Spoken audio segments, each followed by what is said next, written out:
Bro, I'm gobsmacked right now. Holy. Mate, I like that a lot. Front bumper was a hard bit. Yeah, that was pretty challenging, but he's done really good. Yeah, he's done really good. What is the product that we've used on the car then? So yeah, this product is all Suntech. Everything is Suntech. Right. Keeps every year it gets better and better. The materials and stuff and what you can do. So yeah, really good. And you offer this as a service? Is it just BMs or do you do other cars? No, we do all cars. We've done. But bread and butter obviously is BMs for us. Bro, that looks sick. Oh shit, the tips as well. Yeah. Yeah, tips are on. Oh, I forgot about that. They definitely work as well. Oh mate, way better. Yeah, look at that. That looks I don't think that car could look any better. No way, innit? Alright Richard, let's end this video, man. Final reminder of where people can find EAG specialist cars and final reminder of what you do. Yeah, we're in a little village just outside of St Neots. We're obviously on Instagram, got a website as well. So yeah, anything BMW needed or wanted, just let us know. Richard, man, thank you so much, brother. No problem. And I'll leave all your links in the description. Yeah. I'm going to head off now and get some nice cinematics on the car. So yeah, in a bit.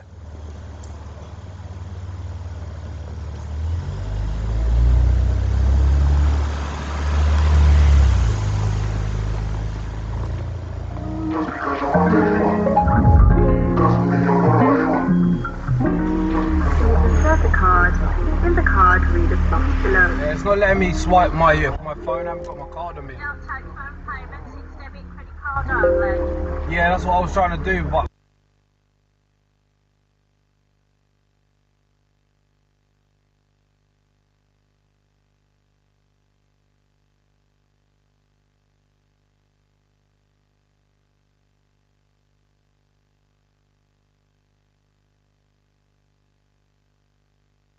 via my phone. No, we don't take phone payments.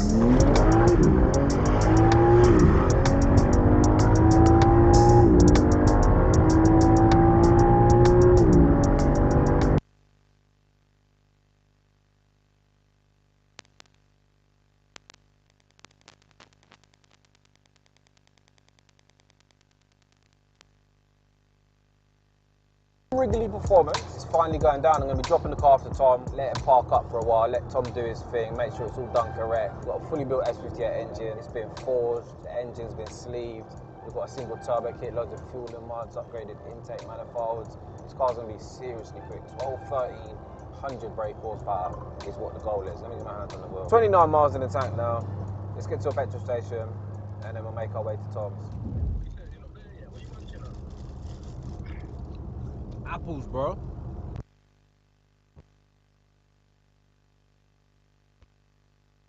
Have you got left on your journey? I think I've got about an hour. Go on, say.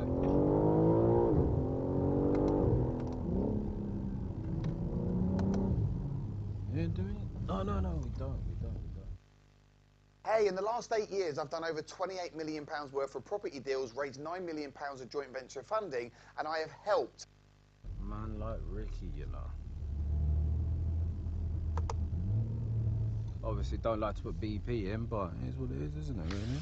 Those of you that ain't seen the car, we just had it wrapped, a satin PPF by EAG Specialist Cars. The car looks flipping sick now. So this is gloss black, but we've obviously aimed for the frozen finish. Agile front bumper, we've got the Vossen alloys, carbon ceramics from factory. She needs a clean, to be honest. The car looks sick. Rear shot, man, you fucking done. Boy! New Year and that, bit of apple, you know what I'm saying, bit of fruit.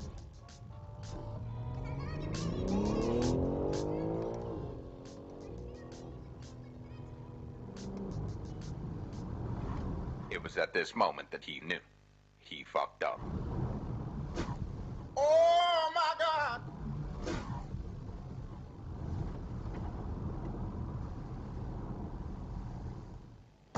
Fingers crossed. No damage. No damage. Oh my God. Oh my God! I thought that was going to be my 4th splitter, but nah, she's fine. There's definitely some sort of noise coming from underneath the car. We kind of bottomed out. Could be one of these mud guards, not too sure. Get Tom to have a look at it while it's here. But yeah, guys, we've landed. Tom Wrigley Performance, come on. You know what time it is, pure M cars. So yeah, this G80 here, I actually bought this one for LLF Games. One of you guys is going to be winning it. It's running 1,000 brake horsepower. I think only Ricky's going to be running 1,000 brake car. And you man are going to own one as well. So she looks pretty stock right now. We're just waiting for the gearbox, pure drivetrains, coming from America, TTE turbochargers. It's going to be getting sent straight to EAG Specialist Cars for a nice CS theme. So I've bought genuine gold CS wheels. It's going to get lowered, all the carbon fibre and a satin PPF, so she'll look absolutely 10 out of 10.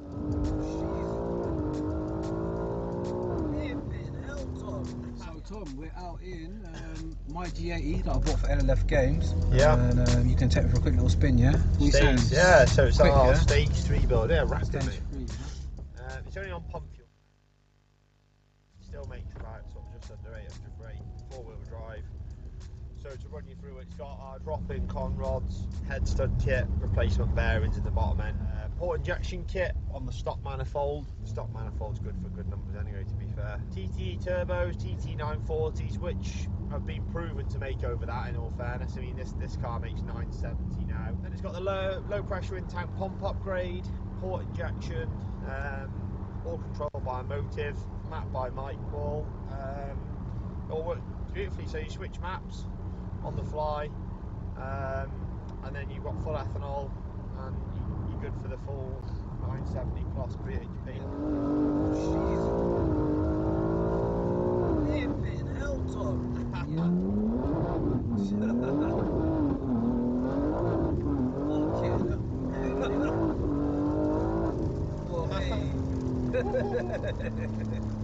Yeah, a bit lively. Tom's, I say it every time I'm in the car with Tom, but yeah, I don't think there's another man. Yeah, Tom, he's the worst of them all, like, as in, he's ruthless, man. People say I'm ruthless, but Tom's another level. Yeah, Pirelli don't do us any favours, it's still on the original tyres, isn't it, this car, so yeah. it's a 4S, mate. So you finish your racing and stuff now? Yeah, that's finished, so yeah, that's what I'm basically going to tell you before. I'm actually racing a BMW this year. Oh yeah? Yeah, GT4, G80. Man's racing a GT4 M4. That's it. Fucking hell, and he's building them for a living. Living hell, Tom. Yeah, that's mad, isn't it?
I just want to feel it with a really small, proper full frame on it. So you see how fun it is now. I don't want to lose that. Obviously, a Pure is a lot smaller turbo. We're going bigger anyway. I'm getting the next gen version, so that will spool quicker. But I don't want to take away the fun of the vehicle. You know, the whole fun of this car, the whole point of this car now is it's just instant. It's there. Yeah, it's going to start doing what the G80 does, isn't it? It is. It is. But obviously, once we're at Santa Pod, you know, that won't matter. We'll have loads of grip. I put the slicks on it. But with the 6870, yeah, I mean, if you, but you're fucking, I'll have the weight though as well. Mate, you got to remember we're 200 kilos. This will be lighter than a G80. So it's a lot, mate. I'm just thinking how far in the 8's realistically. Well, we'll see, mate. If it needs it, the thing is, once I've got that 8, what I really want to do with it, I mean, we'll see. It's easy to talk about. I'm not going to say too much until I'm actually doing it, but. Everything's there, all the ingredients, so let's see. And then, you know, if it comes to the thing is, the manifold's going to be a modular manifold, so it will effectively be all the way up to a 72, 75. It'll just be a swap of the manifold on the turbo. Might be a tweak of the downpipe. So I'm just going to have a play with it. I mean, see where we end up. This with the 72, 75 on it, it's just, fuck, God knows what it's going to do, mate.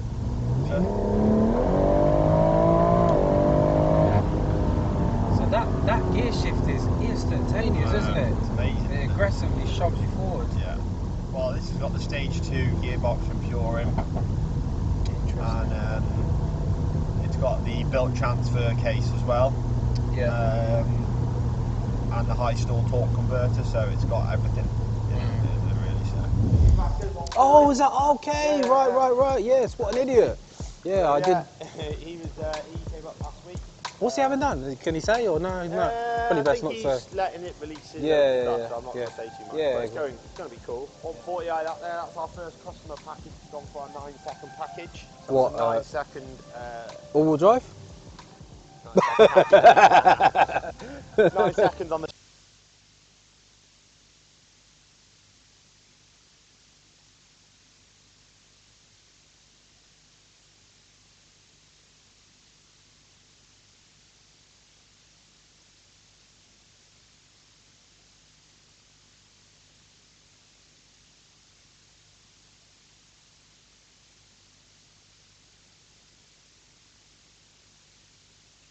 For the season, that's ready to go.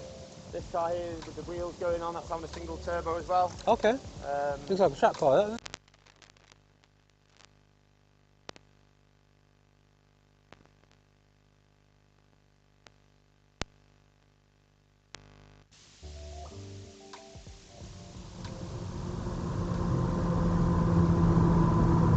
Okay, now people, we are finally back home.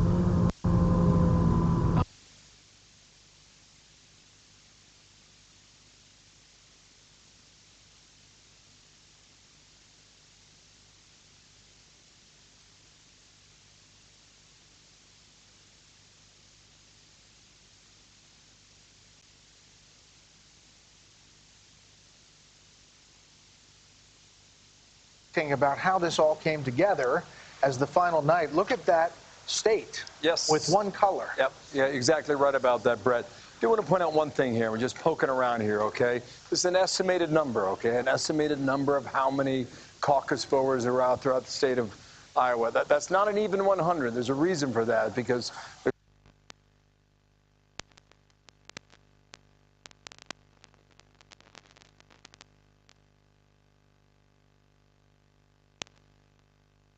Four out of 99. Look how close this is.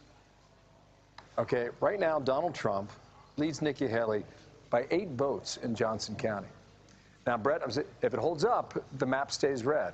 If it doesn't, though, Nikki Haley is going to win, and there will be an orange dot here on the east side of the state of Iowa. So we'll wait on that. I just want to show it's 8 points. Now I want to take you guys down memory lane, if I could.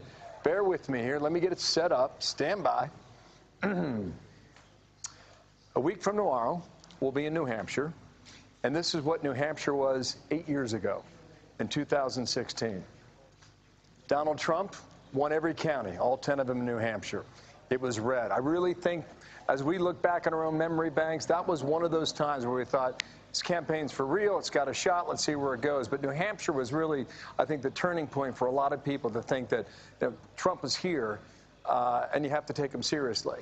All right, John Kasich, he doubled up on Kasich. Ted Cruz, let's see what we got here. Jeb Bush was in the race to that.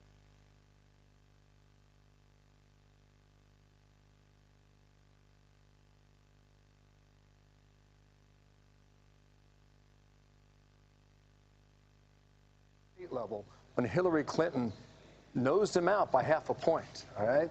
4 electoral votes there in New Hampshire. And then in 2020, a very different story.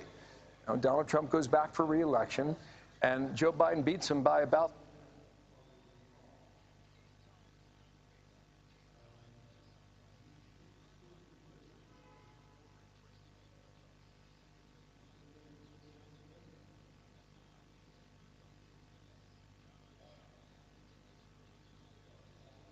Click here to subscribe to Fox News YouTube page and catch our hottest interviews and most compelling analysis. You will not get it anywhere else.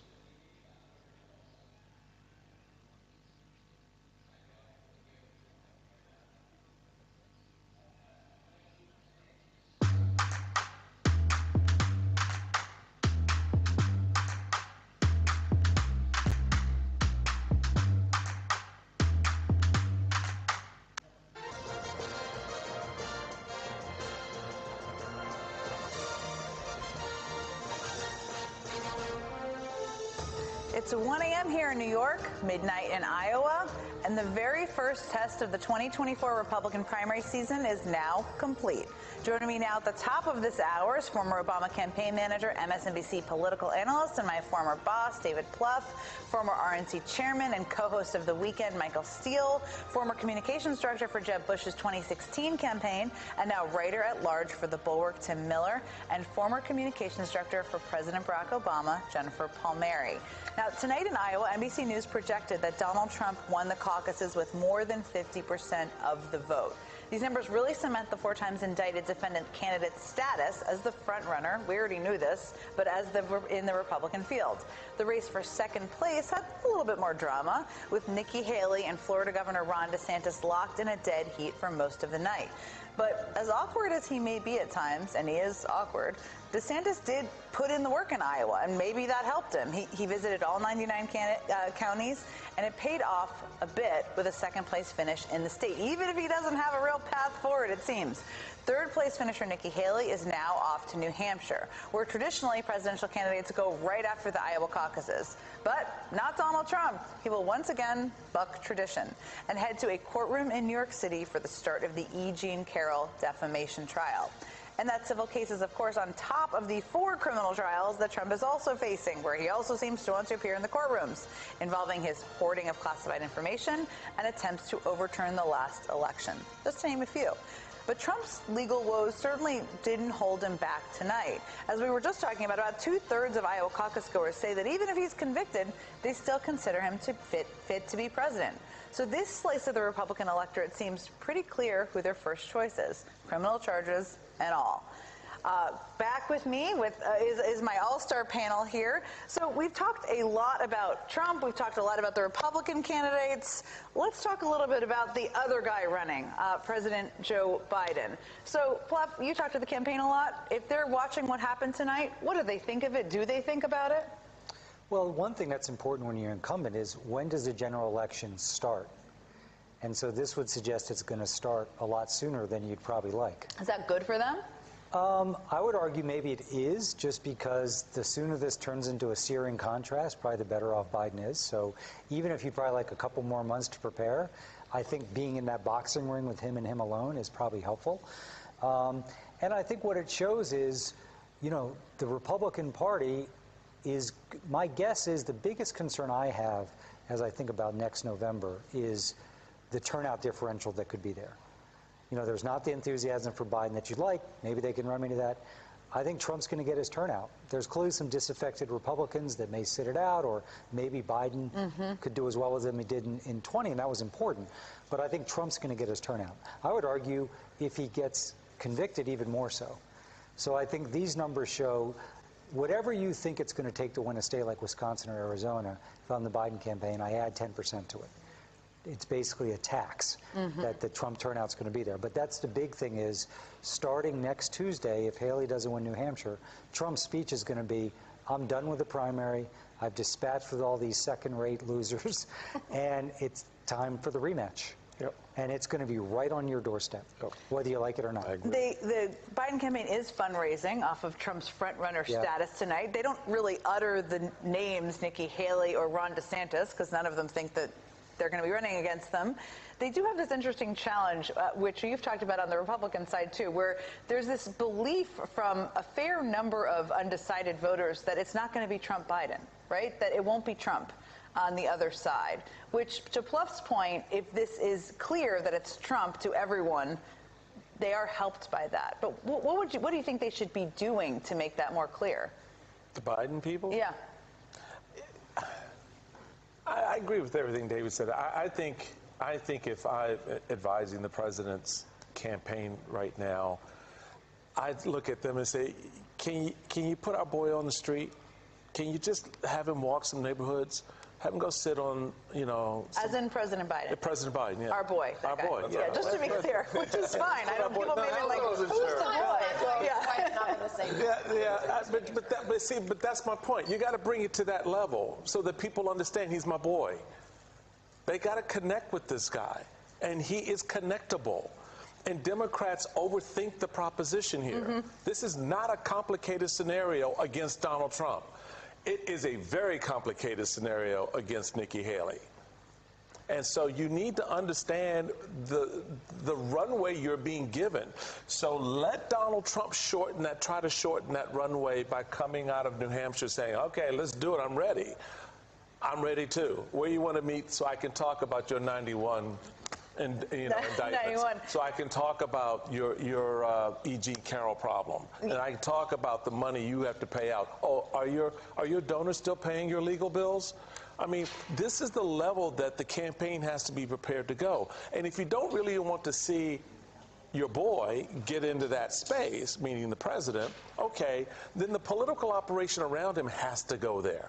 And they haven't yet, and that to me is stunning. I mean, I do think that your boy, President Joe Biden, going into communities is actually, to your point, what his superpower is, right? I mean, he loves, he's kind of more extroverted than almost anyone I've met. I mean, it's downright exhausting, actually. But he loves that glad handing and all of that stuff. It's often blamed on the communication strategy, which we all know is like never the totality of the issue. Is that a sweet spot for you? I know, it's like, I'm feeling I'm getting shakes, I'm sure. I used to have a mug, would say we'd make mugs that say not a comms problem, because sometimes it's just oftentimes a problem, not a comms problem. But talk to me, both of you, whoever wants to start, a little bit about, we know what Joe Biden's superpowers are, right? He's empathetic, he connects with people, he loves, glad handing. He did give 2 good speeches, but that's not his superpower. It's not even really how people are voting. So what should they be doing? I think that, first, I would say I do think that I know the Biden campaign is like, this is going to be the earliest general election we've ever had. Yeah. They're prepared for that. It started on January 5th with that speech that he gave in Valley Forge. And I think, they are making a ton of hires. They have their hires for the battleground. People are in the battlegrounds in January, right? Like normally you're hoping to get people there May, June, July. Like they are actually on it. And he did, last week he did Valley Forge. He went to South Carolina. The vice president has been in all the early primary states. He went back to Pennsylvania later in the week. He's going to go to Michigan. He's going to Nevada. He is, and in making these speeches, they're doing the big contrast with Trump, on democracy and freedoms and all that things that are at stake. They're also, if you look at what he says, but then also what they're doing online, and I know you saw this when you went to Wilmington, Jen, that very targeted communication around accomplishments for African-American voters, accomplishments for Hispanic voters, the voters they had in 20 that they have to win back. So it's not like, oh, they're asleep at the switch. They're on it in terms of actually now implementing plans. I think that, and because we've been causing trouble in the back all night talking. Why aren't they doing this? Why aren't they doing that? More of this. And we're all in agreement that we need to see more of Joe Biden. And, even though he's older and and he can misspeak, let us see that, let us be accustomed to it, and let us see what we love about the guy, too, you know.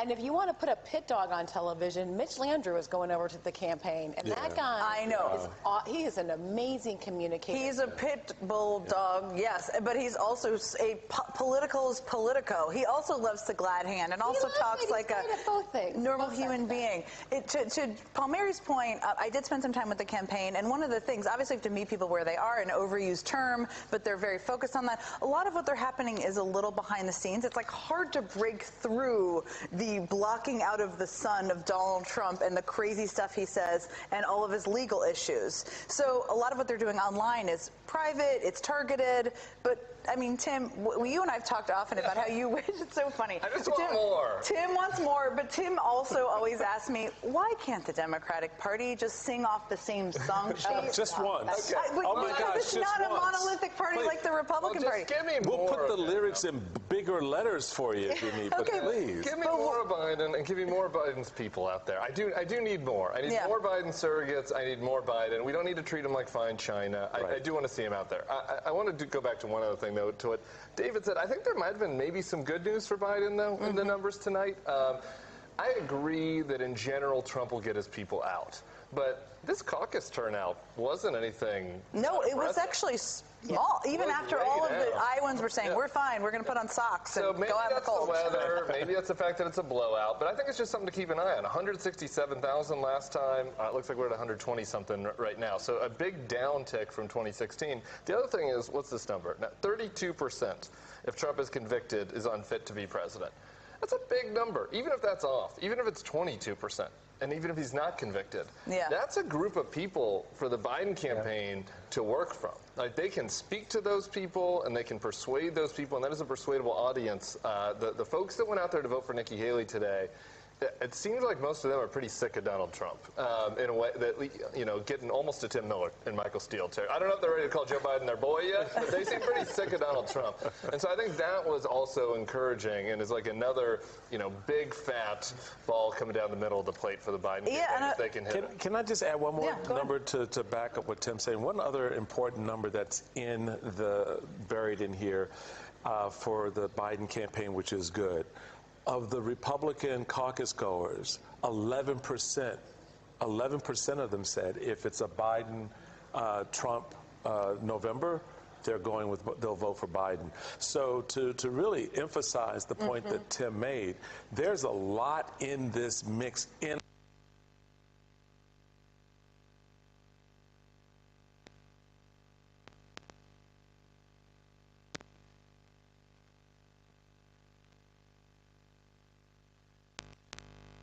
In the actual battleground states, which sadly Iowa is not anymore. You know, we live in a sophisticated data world, so the Biden campaign will have a pretty good sense of who those actual voters are. And just, you know, presidential campaign can seem overwhelming, but it's actually quite simple. In this election, it's like 7 states. That's all it is. It's not 50. And it's not Iowa. 4 to 5% of actual swing voters. That's it. Small number of Americans. And it's a fairly small number of people that you're trying to get to turn out. You're not sure who's going to turn out. So I think in these numbers, with the swing voters, I think there's a lot to be encouraged by. But I think for Biden to win, you've got to make sure that you do both sides of it, that you reach your turnout goals. And you may be right. My suspicion has all been wrong. If the call to Republicans to restore the wrongfully, you know, terminated leader is going to be pretty strong. And I always think in campaigns it's always better, even if your data says they're going to get 10 votes in a precinct, assume they're going to get 12. Like, you got to raise your numbers. But I do think with swing voters, and the 11% number, I hadn't seen that. You said these are hardcore, mostly evangelical Iowa caucus attenders saying that, not general elected Republicans. That would suggest that maybe there's up to 15, 18%. He won't get them all. But boy, if Biden could end up getting 6 to 8%, you know, that's how he gets to 270 again. Yeah, it's a game changer. This is all very interesting and gives us a little hope. We need a little hope moment out of tonight.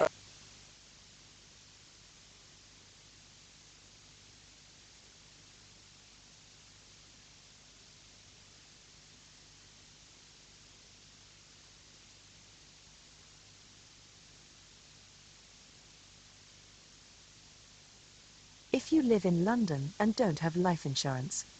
Listen to this. Right now, you could get up to $300,000. NBC News has also projected, interestingly, that turnout was lower than expected for tonight's caucuses. Now, that may have in large part been due to the frigid temperatures in Iowa, the coldest Iowa caucus day ever. It may be because of political factors. It may be some combination. We don't know. But the projected turnout tonight is about 130,000. That's down from more than 185,000 in 2016 in the Republican caucuses. Now we assume that Nikki Haley will head straight for New Hampshire, where the next votes will be cast next week. That is the state in which she is polling strongest. It's where polls show her definitely within striking distance of Donald Trump. Ron DeSantis has said that he plans to head not to New Hampshire next, even though that's the next contest. He's planning to head straight to South Carolina before then heading back to New Hampshire to go to a debate later on this week. Donald Trump is headed to New Hampshire as well, but first he plans to make his own very Trumpian stop. He has to stop, well, he doesn't have to. He's choosing to stop in New York to attend one of his many trials. This one, a trial beginning tomorrow to determine how much money he has to pay to writer E. Jean Carroll for sexually assaulting and defaming her. This is a trial as to, not as to whether or not the sexual assault happened, but how much he has to pay her in damages because of it. And that's what he's going to do. He doesn't have to do that, but that's what he's going to do before he heads on to New Hampshire, because that's where he thinks the political punch is for him. In case you needed any further reminder that this is an election year like no other. And it won't impact. I mean, the thing about it is, again, we were talking about these heavily religious voters. It is kind of one of the stunning facts of Donald Trump's political career that no amount of his elocution about sexual assault has impacted negatively his runs for office in any way. I mean, after the Access Hollywood tape, I will never forget being in Ohio and seeing women wear that T-shirt that said "Trump can grab my." Seeing women, at the convention buy and put on that shirt.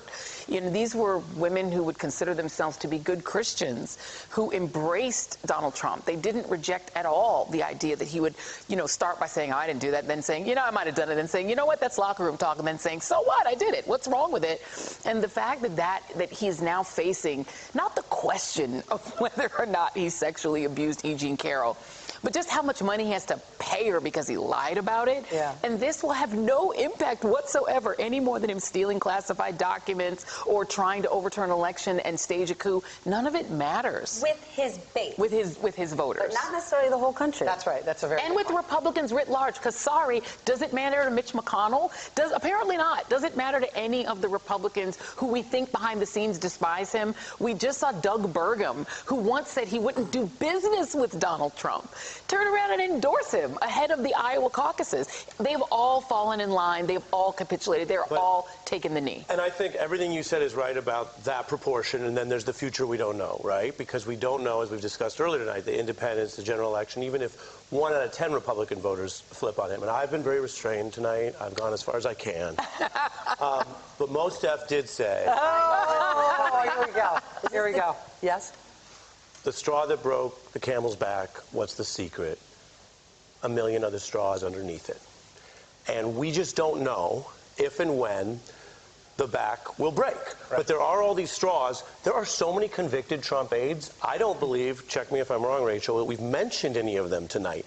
He is going into this campaign, and yes, he won Iowa tonight, leaving a trail of convicted aides, lawyers, indicted aides, and a bunch of convicted Trump fans. And so there's a part of the country that wants to lie about that or call it a false flag, or Fox News got in a lot of trouble. They paid a lot of money for platforming those lies repeatedly, and they have confused a lot of people about that. And there's that wing. And then there's all these other straws on this camel's back, and all these convicted fans. And one of the big questions that hangs over the trial calendar is whether, if the Supreme Court doesn't delay or stop the coup case, whether Donald Trump will be convicted and sentenced to go join his fans in prison. Now, I can't tell you whether that's going to happen or not, but that's a lot of straws that we haven't yet seen weighed by November.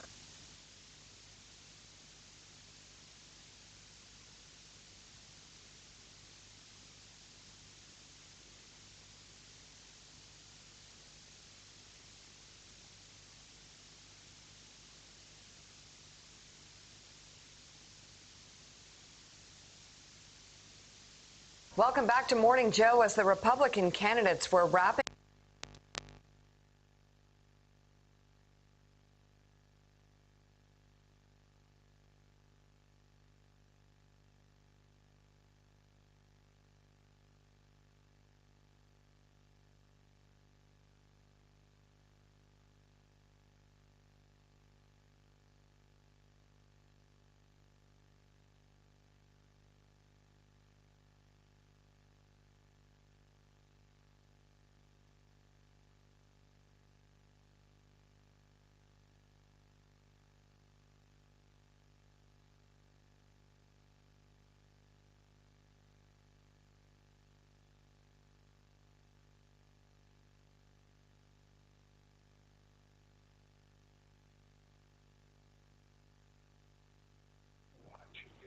He would, for people who, in fact,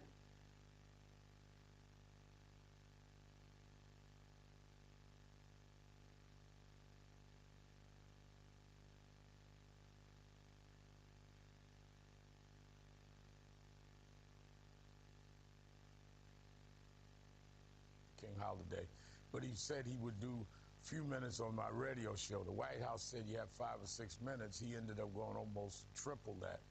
And the context of the question is that I asked him, I said, you know, in 2020 at our National Action Network breakfast, Martin Luther King III, you and I were talking in the back room, and you said, you know, I'm really thinking about running for president this year. He had, you know, of course, I'd worked with him when he was vice president.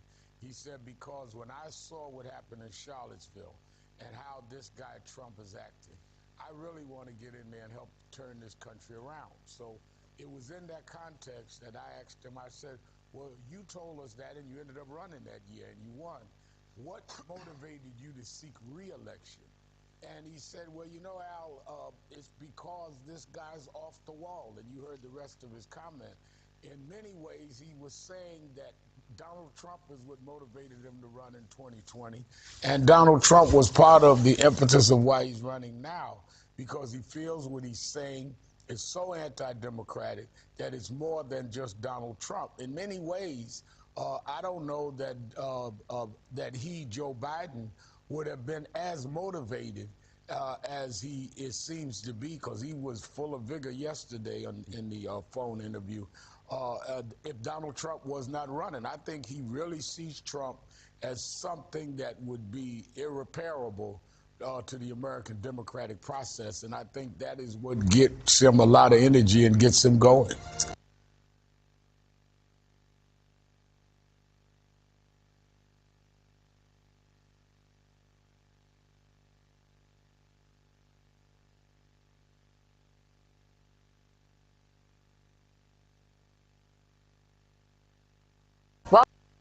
Welcome back to Morning Joe as the Republican candidates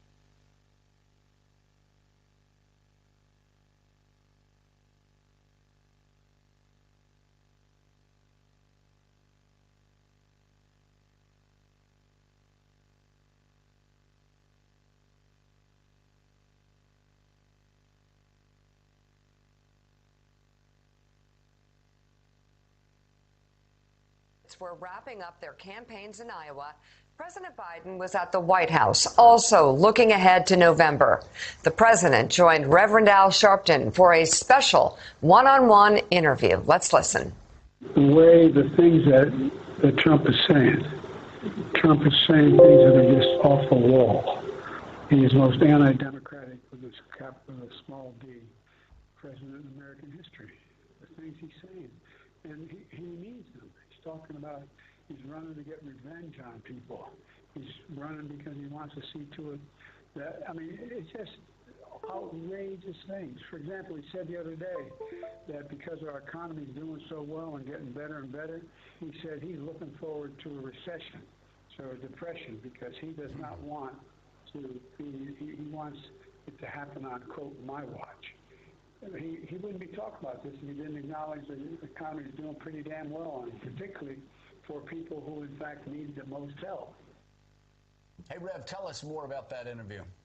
Well, The context is that for the last several years, President Biden has come down National Action Network DC breakfast. So he decided to go in Pennsylvania and do service this Martin Luther King holiday. But he said he would do a few minutes on my radio show. The White House said you have 5 or 6 minutes. He ended up going almost triple that.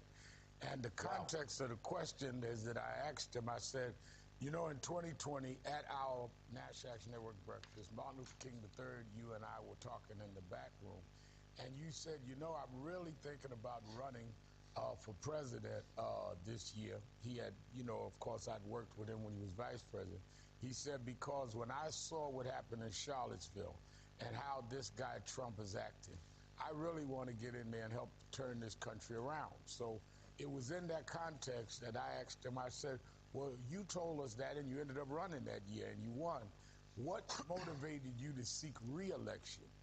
And he said, well, you know, Al, it's because this guy's off the wall. And you heard the rest of his comment. In many ways, he was saying that Donald Trump is what motivated him to run in 2020. And Donald Trump was part of the impetus of why he's running now, because he feels what he's saying is so anti-democratic that it's more than just Donald Trump. In many ways, I don't know that that he, Joe Biden, would have been as motivated as he seems to be, because he was full of vigor yesterday in the phone interview, if Donald Trump was not running. I think he really sees Trump as something that would be irreparable to the American democratic process, and I think that is what gets him a lot of energy and gets him going.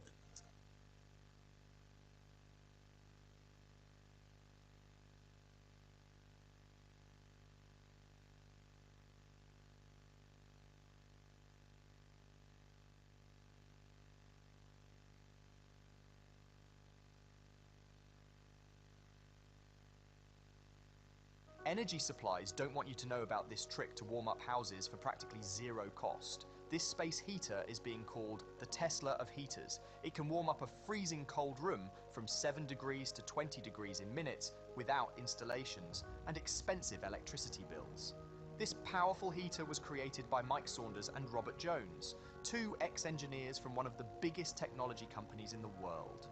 They wanted to provide an effective, safe and affordable way to heat homes without the big costs. So after years of research and testing, they created a unique and powerful heater. They named it Well Heater, a brilliant new alternative to outdated heating systems that warms up rooms in seconds for practically zero cost. The idea behind the Well Heater is brilliant. The secret is the innovative ceramic heating technology that allows it to blow hot air faster than any other heating system and spread it throughout the room. It's faster, safer, and uses less energy than non-ceramic heaters, making it extremely energy efficient. Well Heater is very easy to use and works right out of the box. Simply plug it into any electrical outlet in your home, adjust the temperature, and the device will warm up your room in minutes. Unlike other heaters, it comes packed with safety features and it has no exposed heating elements, so it's completely safe around small children or pets. It has an antimicrobial filter that prevents the growth of bacteria and mold. Experts say it's one of the most effective space heaters on the market. Both engineers were surprised by how Well Heater went viral and the thousands of 5-star reviews from homeowners loving this device. If you want a fast and efficient way to warm up your house without paying for high electricity bills, Well Heater is the best space heater for you. Since launching this year, they have sold over 300,000 Well Heaters all over the world. Well Heater regular price is £99, but through this special promotion, you can get an exclusive 50%